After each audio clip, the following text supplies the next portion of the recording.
최근 패럴림픽의 종합순위가 발표된 가운데 일본이 또 논란의 중심에 섰습니다. 한국의 순위가 역대 최악으로 기록되면서 일본의 만행이 여기서도 드러난 것 아니냐는 의견이 나오고 있는데요. 올림픽 때의 불신이 지금까지 이어지면서 외신들의 평가도 심각한 상황입니다. 자세한 이야기 지금부터 살펴보겠습니다. 한국 장애인 국가대표 선수단의 2020 도쿄 패럴림픽 성적표는 절반의 성공이라는 국내 언론의 평가입니다. 대회 막판 뒷심을 보여줬지만 목표에는 미치지 못했는데요. 불굴의 투지와 도전, 포기하지 않는 정신과 가치는 메달의 색, 성적, 순위라는 수치적 의미를 초월합니다. 만연했던 성적 지상주의도 많이 사라졌습니다. 하지만 실제 경기를 치르는 장애인 선수들의 승부욕과 목표의식은 매우 강했습니다. 패럴림픽 무대에 선다는 것만으로 성취감을 느끼는 선수가 있는 반면 기대 이하의 성적에 실망하는 선수들도 많았습니다. 비장애인 선수들이 출전하는 올림픽 못지않게 치열하고 모든 걸 쏟아부으며 경쟁하는 무대입니다. 장애를 보지 말고 스포츠를 보라고 했듯 순수하게 경기적인 관점에서 도쿄 패럴림픽을 돌아볼 필요도 있습니다. 한국 선수단의 도쿄 패럴림픽 목표는 금메달 4개, 은메달 9개, 동메달 21개로 종합순위 20위권 이내였습니다.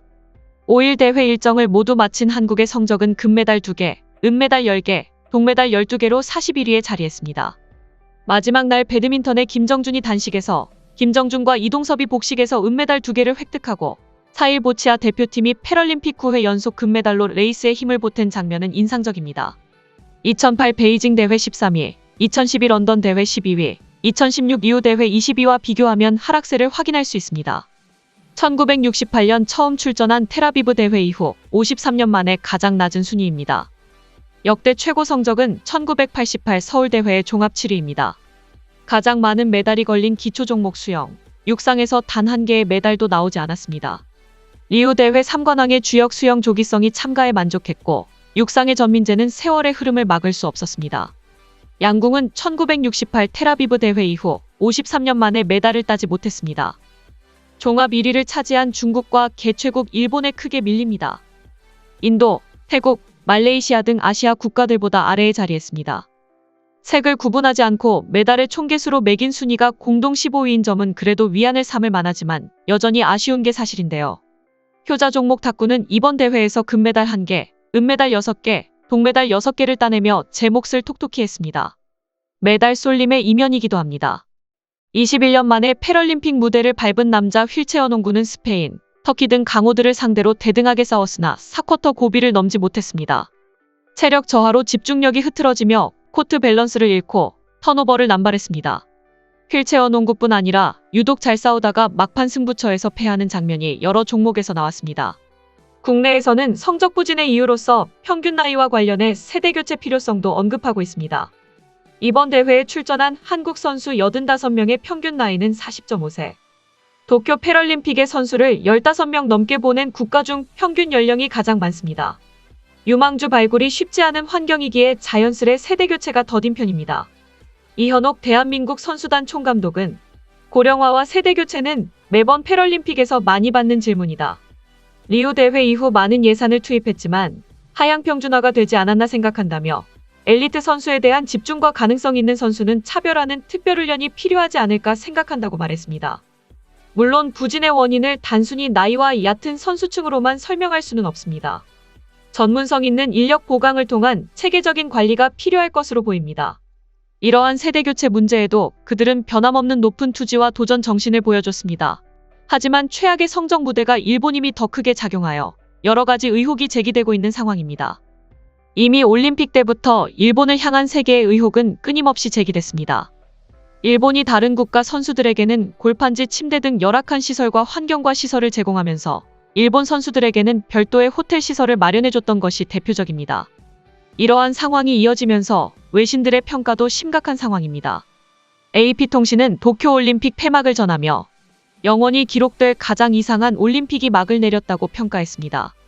AP는 처음부터 기대는 잘해야 본전이었고 최악의 경우에는 파국이었다면서 준비 기간은 엉망이고 논란이 많았다.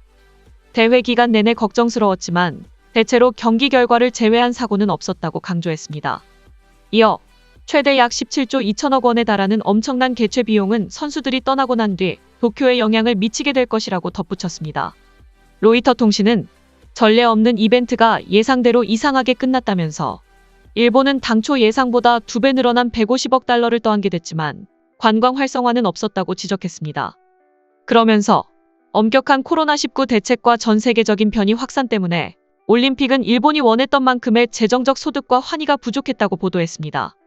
뉴욕타임즈는 기억에 남을 만한 올림픽이었지만 좋은 이유로 기억될지 의문이라며 금메달을 딴 선수들조차 빨리 집에 돌아가고 싶어 할 만큼 근심 가득했던 올림픽이라고 전했습니다.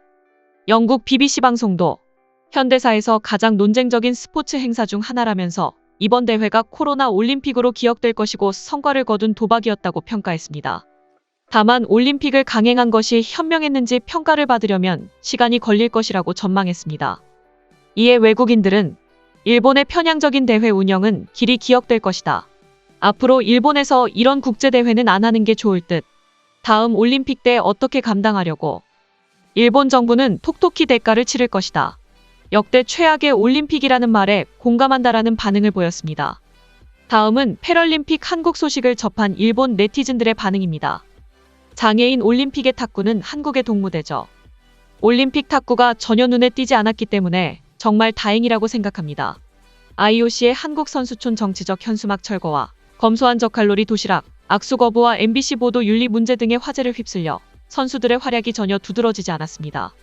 아니, 진심을 말하면 한국 탁구팀의 결과 같은 건 아무래도 괜찮지만 검소하고 수수한 도시락을 먹으면서도 노력했다고 생각하면 인정도 생기거든요. 그렇다면 단념하면서 메달은 딸 수 없었지만 열심히 한 일본인 선수를 거론하는 편이 좋지 않을까. 메달 디자인이 마음에 들지 않아 시상식에서 목에 매달린 메달을 뒤집어 IPC로부터 호되게 야단 맞는 것까지 했으면 했다. 전혀 흥미가 없는 기사야.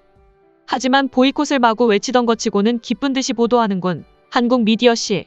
한국은 패럴림픽에 대해서는 별로 메달을 말하지 않았나. 병역 관계가 없어서 그런가. 한국은 장애인 올림픽에서의 활약은 금메달 수로 따지고 보면 상당히 한정되어 있네. 일본도 잘난 척은 할 수 없지만 일본보다 더 장애인이 살기 어려운 사회와 국민성인가 하고 무심코 생각해버린다.